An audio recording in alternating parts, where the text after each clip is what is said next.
Assalamualaikum warahmatullahi wabarakatuh. Perkenalkan, nama saya Andika Pratama. Baik, di sini saya akan mempresentasikan UAS saya, yaitu mengenai tentang 10 bab mata kuliah penyuluhan sosial. Baiklah, langsung saja untuk bab pertama, yaitu mengenai konsep dan orientasi penyuluhan atau bimbingan dan konseling Islam. Penyelenggaraan kesejahteraan sosial adalah upaya yang terarah, terpadu, dan berkelanjutan yang dilakukan oleh pemerintah, daerah, dan masyarakat dalam bentuk pelayanan sosial guna memenuhi kebutuhan dasar setiap warga negara yang meliputi rehabilitasi sosial, jaminan sosial, pemberdayaan sosial, dan perlindungan sosial. Menurut tokoh Robin Rubianto dan kawan-kawan, bimbingan dan konseling sosial yaitu membantu siswa memahami diri dalam berkaitannya dengan lingkungan dan etika pergaulan sosial yang dilandasi budi pekerti, luhur, tanggung jawab. Bimbingan sosial menyangkut pengembangan pemahaman tentang keragaman budaya atau adat istiadat, sikap sosial, empati, altruis, toleransi, dan kooperasi. Dalam kemampuan berhubungan sosial secara positif dengan orang tua, guru, teman, dan staf sekolah. Dalam paduan operasional, penyelenggaraan bimbingan dan konseling di sekolah, bimbingan dan konseling sosial merupakan proses pemberian bantuan dari guru bimbingan konseling atau seorang konselor kepada peserta didik dan atau konseli untuk memahami lingkungannya dan dapat melakukan interaksi sosial secara positif, terampil, mampu mengatasi masalah-masalah sosial yang dialaminya. Baiklah, yaitu bab kedua, yang mana bab kedua ini akan membahas tentang permasalahan sosial. Masalah sosial adalah ketidaksesuaian antara unsur-unsur kebudayaan yang membahayakan kehidupan kelompok sosial dan sebagai suatu kondisi yang tidak diinginkan oleh sebagian masyarakat. Apabila antara unsur-unsur tersebut terjadi pemberontakan, maka hubungan-hubungan sosial akan terganggu sehingga mungkin terjadi kegoyaan dalam kehidupan kelompok. Masalah sosial dipengaruhi oleh beberapa faktor. Yang pertama yaitu ada faktor alam, biologis, budaya, dan sosial. Baiklah, selanjutnya yaitu altruisme.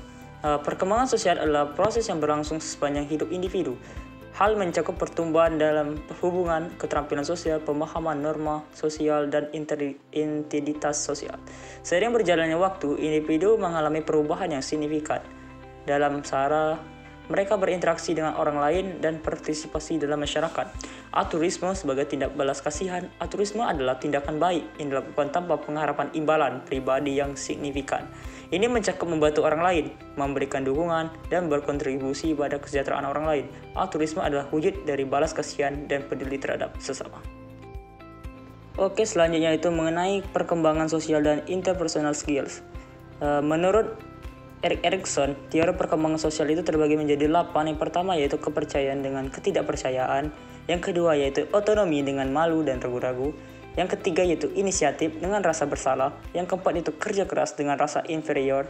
Yang kelima yaitu identitas dengan kebingungan identitas.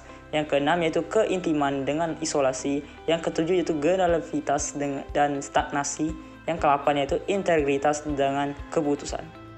Baiklah, lanjutannya yaitu interpersonal skill dapat diartikan sebagai kemampuan dalam diri seseorang sebagai keterampilan dalam mengenali dan merespons secara baik dalam bentuk sikap, perasaan, serta perilaku untuk membangun sebuah ikatan yang harmonis dengan orang lain. Keterampilan interpersonal adalah keterampilan berkomunikasi dan berinteraksi dengan orang lain secara efektif baik secara individu maupun dalam kelompok. Selanjutnya yaitu adalah konsep gender. Gender adalah sifat dan karakteristik seseorang yang membedakan laki-laki dan perempuan. Itu mencakup pakaian, sikap, kepribadian, peran, dan tanggung jawab yang berkontribusi secara sosial dan kultural. Gender adalah cara pandang atau persepsi manusia terhadap perempuan atau laki-laki yang bukan didasarkan pada perbedaan jenis kelamin secara kodrat biologis. Gender merupakan karakteristik kepribadian seseorang yang dipengaruhi oleh peran gender yang dimilikinya dan dikelompokkan menjadi 4 klasifikasi. Yang pertama itu maskulin, feminim, androgini, dan tak tergolongkan. Selanjutnya yaitu konsep sikap. Sikap adalah evaluasi atau penilaian subjektif terhadap objek, orang, situasi, atau suatu gagasan.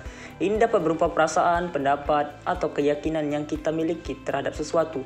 Sikap melibatkan komponen kognitif, pengetahuan dan keyakinan, afektif, dan perilaku, tindakan atau respon terhadap sikap tersebut. Dalam konteks sosial, sikap mencerminkan cara kita memandang dan merespon orang lain, kelompok, atau masalah tertentu. sikap dan bersifat positif, negatif, atau netral. Faktor-faktor seperti pengalaman pribadi, nilai-nilai, norma sosial, dan faktor lingkungan dapat mempengaruhi pembentukan sikap seseorang. Definisi motif sosial secara umum mengacu pada alasan atau dorongan yang mesti mampu untuk mendorong individu atau kelompok dalam masyarakat untuk bertindak, berperilaku, atau berinteraksi sesuai dengan norma. Nilai atau harapan sosial. Motif sosial mencakup faktor-faktor seperti kebutuhan, tujuan, nilai-nilai budaya, atau tekanan sosial yang mestinya dari faktor itu memiliki pengaruh dalam tindakan dan interaksi manusia dalam konteks sosial. Baiklah, saya akan melanjutkan yaitu bab selanjutnya yaitu tentang konformitas, kesepakatan, dan kepatuhan. Konformitas adalah suatu bentuk perubahan sikap dan perilaku yang dilakukan oleh seseorang dalam rangka penyesuaian diri terhadap suatu komunitas atau masyarakat tertentu dengan cara mengikuti norma-norma atau kaidah-kaidah yang berlaku dalam suatu komunitas atau masyarakat tersebut. Konformitas dipengaruhi oleh beberapa faktor, diantaranya yaitu faktor tersebut yang paling berpengaruh adalah keinginan bertindak benar dan keinginan untuk disukai. Oke, selanjutnya yaitu tentang konsep kompetensi sosial dan perilaku prososial. Di sini, altruisme merupakan bentuk kepedulian terhadap individu lain yang dibutuhkan. Perilaku yang berkembang berdasarkan nilai solidaritas, yaitu suatu nilai yang mendasari perbuatan seseorang tanpa menghiraukan akibat yang mungkin timbul terhadap dirinya sendiri, baik berupa keberuntungan maupun ketidakkeberuntungan. Perilaku prososial juga mencakup tindakan dilakukan untuk memberikan keuntungan bagi orang lain, seperti berbagi, menghibur, memuji prestasi orang lain untuk menyenangkan hatinya sampai menolong orang lain dalam mencapai tujuannya. Baiklah, bab terakhir yaitu tentang teknik layanan penyuluhan BK sosial. Di sini ada teknik yang pertama yaitu pengertian role playing adalah mendramatisasikan tingkah laku untuk mengembangkan konsep diri peserta didik menjadi positif dan meningkatkan stabilitas emosional peserta didik. Dengan dramatisasi, peserta didik berkesempatan untuk menafsirkan dan memerankan suatu peranan tertentu. Sedangkan teknik sosiodrama adalah suatu cara dalam bimbingan yang memberikan kesempatan para peserta didik untuk mendramatisasikan sikap, tingkah laku, atau penghayatan seseorang seperti dilakukan dalam hubungan sosial sehari-hari di masyarakat. Maka dari itu, sosiodrama dipergunakan dalam pemecahan masalah-masalah sosial yang mengganggu belajar dengan kegiatan drama sosial. Dan metode simulasi ini merupakan gabungan antara role play dengan diskusi kelompok, pesan-pesan kesehatan disajikan dalam beberapa bentuk permainan.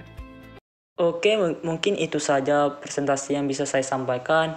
Mudah-mudahan bermanfaat bagi kita semua. Mungkin apabila ada kata salah saya mohon maaf, kepada Allah saya mohon ampun. Saya akhiri, billahi taufiq wal hidayah wal inayah. Wassalamualaikum warahmatullahi wabarakatuh.